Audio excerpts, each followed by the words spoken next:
ให้ทุกคนสังเกตเบิ่งเนาะเบิ่งนี่ทุกคนเลยเบิ่งเนาะเครื่องกลางนะคือฮักเลยเด้อทุกคนเนาะมองนั่นนะเป็นสะพานมองนี่เนาะมันฮักแล้วทุกเครื่องกลางทุกคนเห็นบ่โอ้เนาะมันฮักแล้วทุกคนเอ้ยนี่ฮักแล้วเนาะเครื่องกลางเนาะมันฮักแล้วนี่สมพอเนาะมันจึงลุบลงเนาะหนทางเนาะทุกคนคือมันฮักแล้วทุกคนเลยเนาะโอ้เนาะโอ้มันลุลงเลยนะทุกคนเนาะเบิ่งเนาะตัวสมพอรถจึงไปบ่ได้เนาะ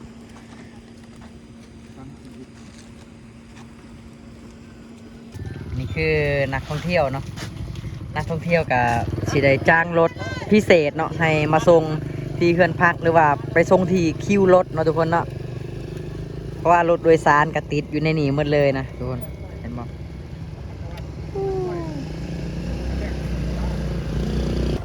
ชิ้นยาวเลยหายดีเลยโอ้เนาะมันลากกระเป๋าไปแล้วสิไปส่งให้ในแสดงระเบ้าเนี่ยมัน500,000 กีบ500,000 กีบ500,000 200,000แล้วทุยแห่เรนหมดเลยดาเสนาค่ะคนคอยหนึ่งได้ก็สวยกันเจ้าเอาละอุ่นแสดง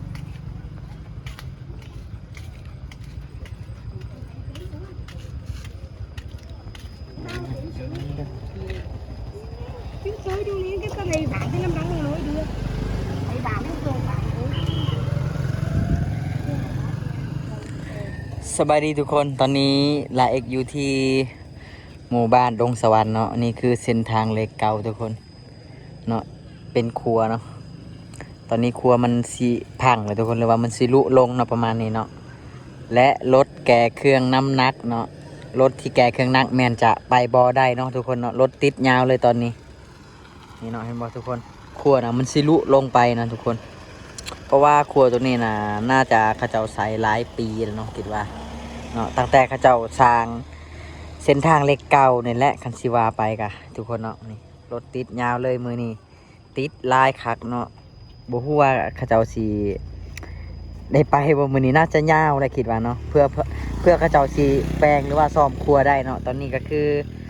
นักท่องเที่ยวเนาะหรือว่าทราเวลก็ต้องได้ลงจากรถทัวร์เนาะหรือว่ารถโดยสารเนาะได้จ้างรถส่วนตัวเนาะเพื่อกลับบ้านประมาณนี้แหละทุกคนนี่เนาะทุกคนมันลุลงเลยนะทุกคนเนาะเบิ่งเนาะตัวสมพอรถจึงไปบ่ได้เนาะ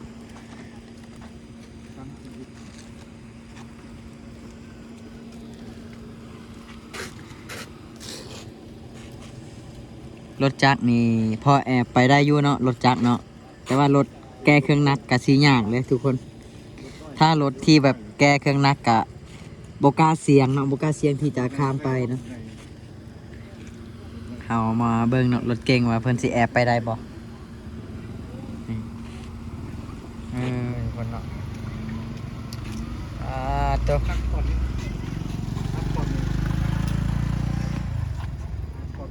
สำหรับผู้ใดที่กำลังเดินทางอยู่ช่วงนี้กะหยุดก่อนเนาะทุกคนเนาะถือว่าไปบ่ได้เถื่อเนาะนี่คือนักท่องเที่ยวเนาะนักท่องเที่ยวกับสิได้จ้างรถพิเศษเนาะให้มาส่งที่เขื่อนพักหรือว่าไปส่งที่คิวรถเนาะทุกคนเนาะเพราะว่ารถโดยสารก็ติดอยู่ในนี้หมดเลยนะทุกคนเห็นบ่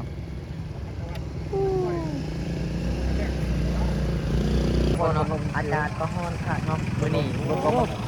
อากาศร้อนพี่น้องเนาะเบิ่งเนาะบ่ฮู้ว่ามันสิลุตอนใดเนาะก็แต่ละคนก็บ่กล้าเสี่ยงเนาะบ่กล้าเสี่ยงไปเนาะแต่รถจักรนี่พอแล่นไปได้อยู่รถจักรเนาะสมาให้ตายูทูบผมตลับเลยให้ทุกคนสังเกตเบิ่งเนาะเบิ่งนี่ทุกคนเลยเบิ่งเนาะเครื่องกลางนะคือฮักเลยเด้อทุกคนเนาะมองนั่นนะเป็นสะพานมองนี่เนาะมันฮักแล้วทุกเครื่องกลางเนาะ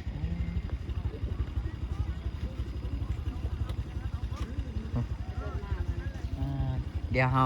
พาทุกคนมาเบิ่งทั้งลุมก่อนเนาะทุกคนจะเป็นยังไง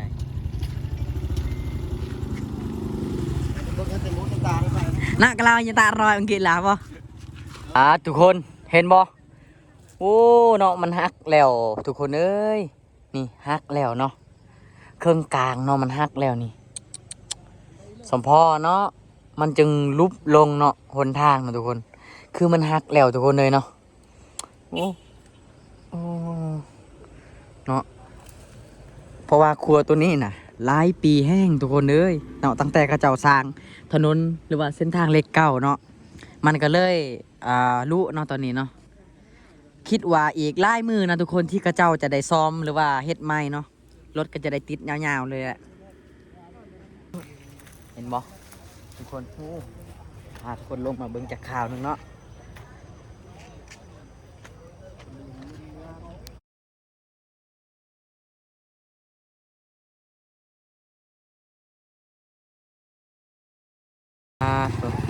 รถจักรแลนได้เซยเนาะรถจักรเนาะแลนได้ทุกคนแต่ว่ารถใหญ่นี่ต้องเสี่ยงเด้อยอมรับเลยว่าเสี่ยงรถจักรนี่ถือว่าหยุดก่อนรถใหญ่นี่ถือว่าโจะก่อนเลย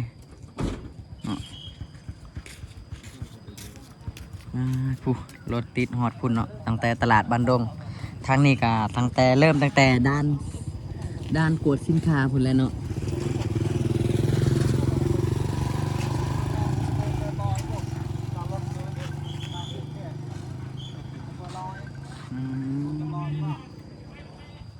ไปอะไรประตูนี่เนี่ย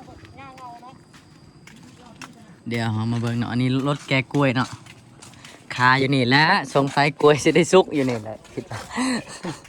เสียหอสวรรค์พอวันนี้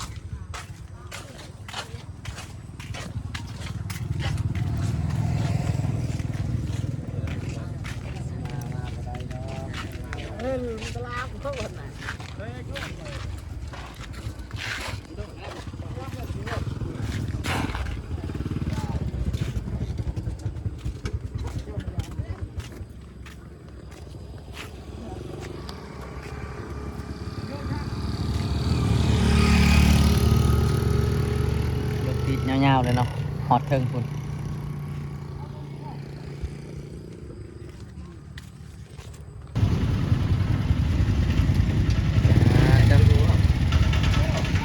รถแบบโตโยต้าเนาะฟอร์จูเนอร์เนาะกระบะกะเสียงเนี่ยเด้อทุกคนเด้อจากเสียงนี่เนาะโอ้ยอันตรายคักเลยทุกคนถ้าเกิดลุลงไปนั่นเรียบร้อยเลยเนาะ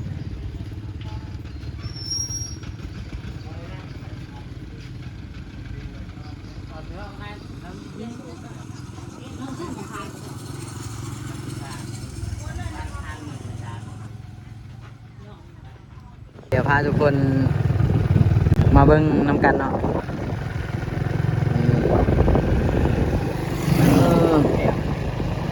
รถจักรเนาะเสียงใดทุกคน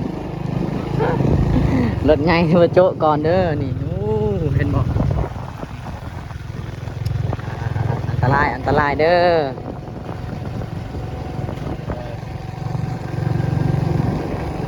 เบิ่งรถติดเนาะโอ้ยพี่น้องเอ้ย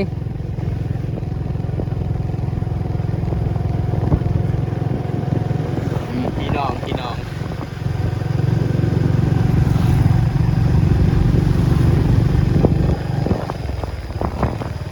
ล่าเอกบ่ได้มาเบิ่งรถติดเนาะมาเบิ่งผู้สาวติดเนาะติดไปใส่บ่ได้รถไปใส่บ่ได้เบิ่งขาไปเลยอากาศก็ร้อนคักเนาะเอาสุเฮ็ดโลดบัดนี้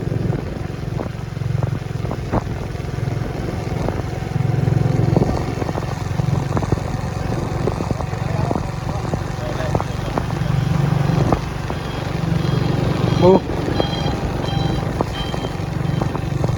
มาเติมอีก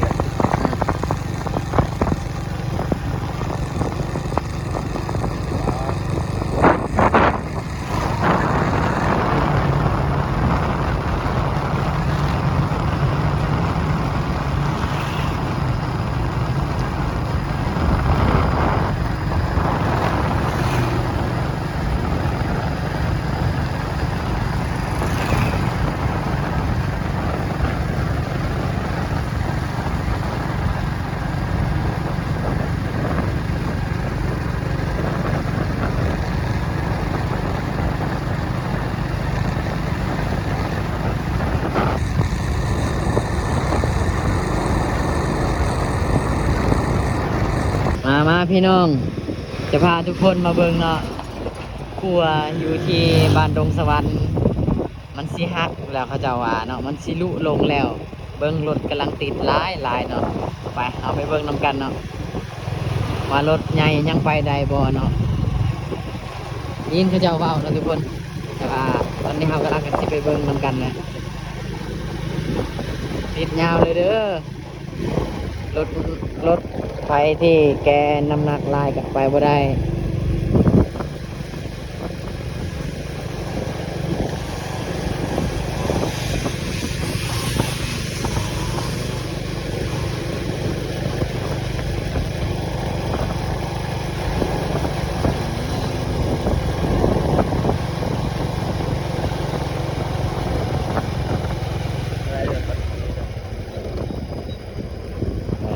ตึก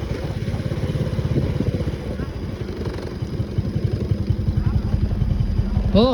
แซงกันเลยแล้วมันสิไปได้จังได้แซงกัน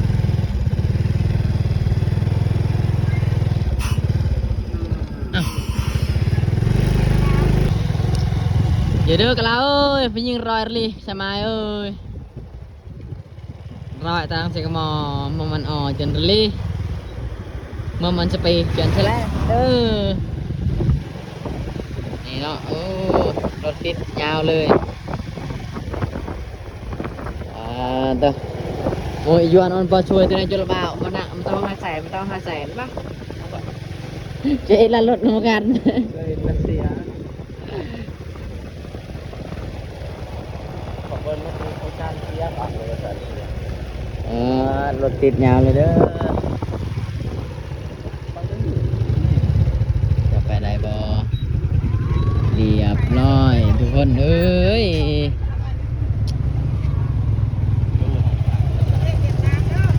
ห้องพักเกลี้ยงฝั่งนี่เนาะโอ้รถโดยสารท่องเที่ยวเขาเจ้าก็มาจอดแวะอยู่นี่เนาะเลย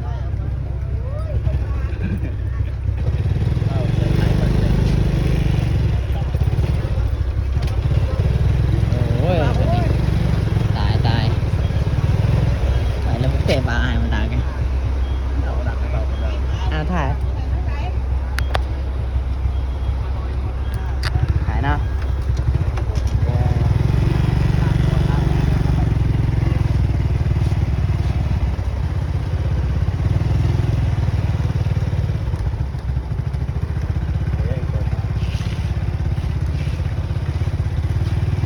วัดเถอะโยมังยวนอาจูเนี่ย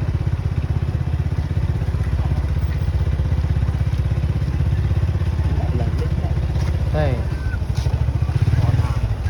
เจ้าขอถามได้บ่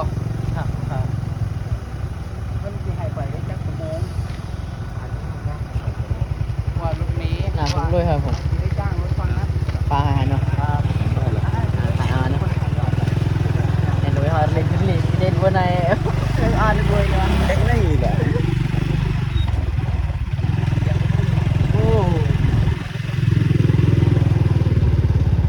สมพรรถไฟบ่ได้เนาะทายบ่อยกลึงในด้วยค่ะ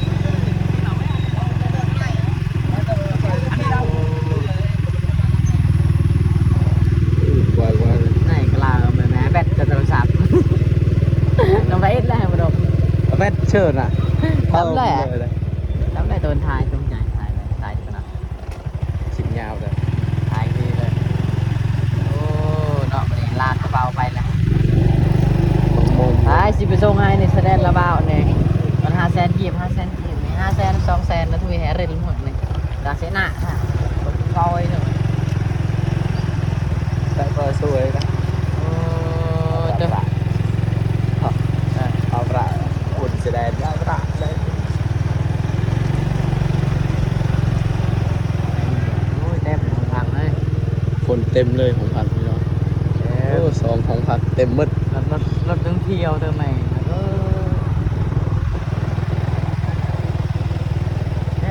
bao nhiêu không? Nào nha. Đăng đàn ta của. Đăng nha, đăng này nha, đăng này thì.